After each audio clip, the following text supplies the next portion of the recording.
Well, good morning, boys and girls. I wanted to take a moment on this NTI day number 3 to tell you about something that's very special today that we were going to do in school if we had school, but Mother Nature wasn't cooperative, so I decided I would do it anyway. Today is National Read Aloud Day. And so kids and teachers and parents and grandmas and grandpas all across the nation are taking today to read aloud to someone.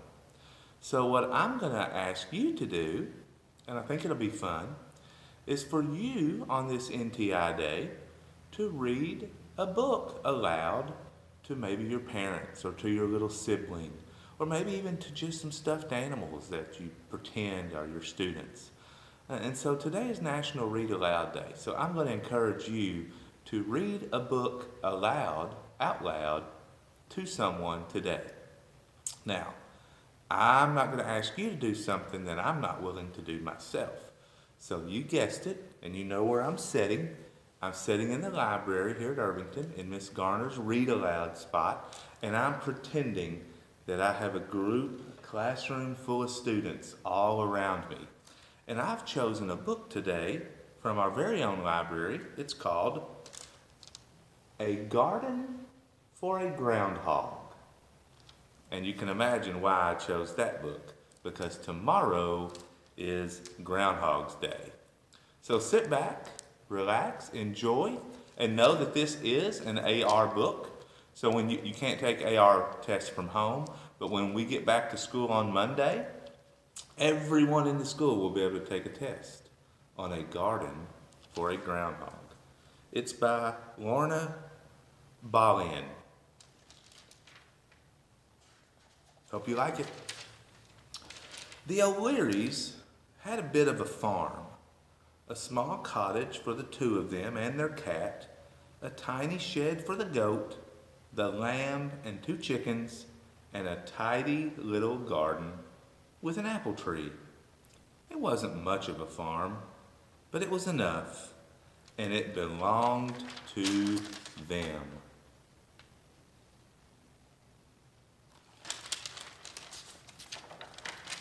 There was also a groundhog.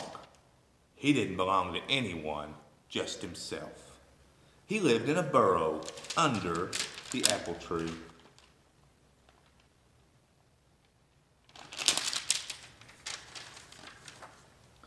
Mrs. O'Leary spent the winter spinning and knitting and cooking delicious meals from the food they had grown in the garden the summer before.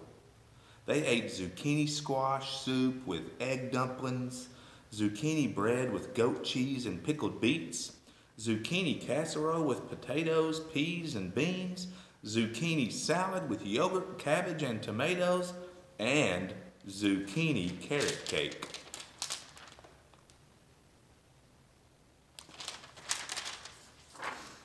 Mr. O'Leary spent the winter reading seed catalogs and repairing the garden tools. The cat spent the winter curled up by the wood stove or stretched out on the sunny windowsill. That's what cats are supposed to do.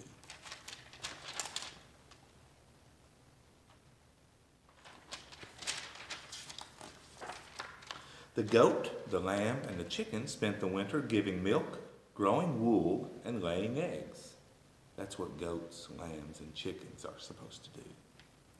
The groundhog spent the winter hibernating in his burrow. That's what groundhogs are supposed to do.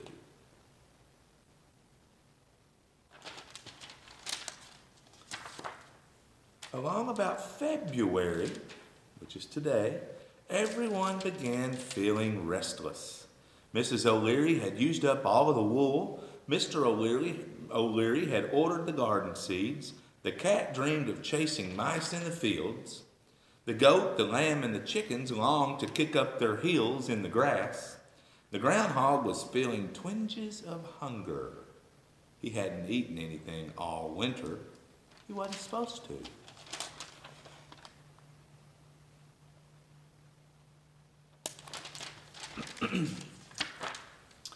"Tomorrow is Groundhog Day," said Mr. O'Leary. "We must watch for him in the morning. If he comes out and sees his shadow, it will frighten him and he will go back to bed. That will mean 6 more weeks of winter.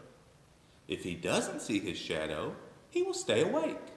Then spring will be early and we can plant our garden sooner."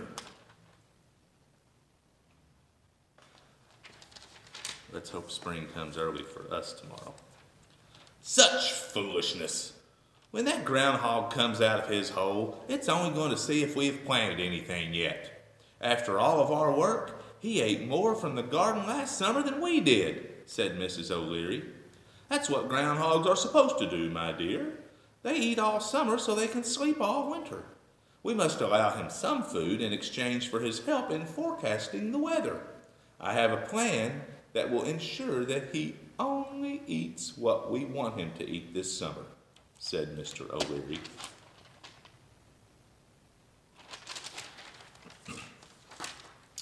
Groundhog Day found Mr. and Mrs. O'Leary watching and waiting under the apple tree. The groundhog stirred himself and waddled out into the sunshine to see if the O'Leary's garden was planted yet.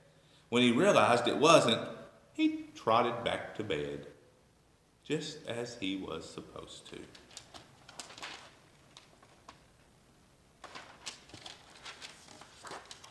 The winter continued, and everyone waited. Eventually, spring arrived, just the way it was supposed to. Mr. and Mrs. O'Leary planted their garden. The cat chased mice. The goat, the lamb, and the chickens kicked up their heels in the grass. The groundhog nibbled alfalfa and dandelions, waiting. What do you think he was waiting on?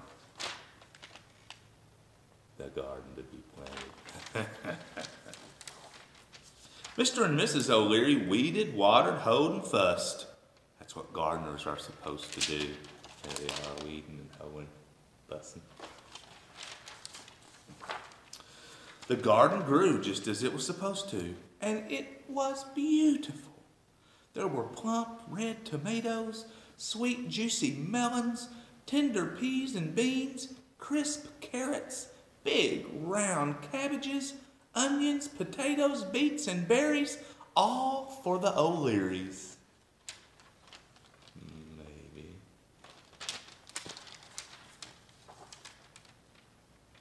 The zucchini squash was for the groundhog.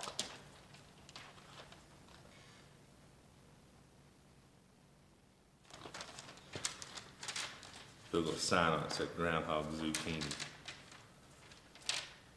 But the groundhogs can't read. They're not supposed to. And there's the groundhog eating and eating and eating all of the garden. A garden for a groundhog. I hope you enjoyed that read aloud book. I encourage you to find someone or something to read aloud to yourself. And remember, this NTI Day number 3 will be over before you know it, and spring will soon be here so we can get back to business. I will see everyone on Monday. The weather looks to be great this weekend, so we'll see everyone on Monday. And remember, boys and girls, bring those day 1, 2, and 3 NTI packets back to school with you on Monday. If you have trouble or have questions, your teachers are available through email or Class Dojo. I hope you've had a wonderful 3 days. I'm looking forward to seeing all your smiling faces on Monday. It's kind of lonely here without you. So, see you guys later. Have a great weekend. Go read!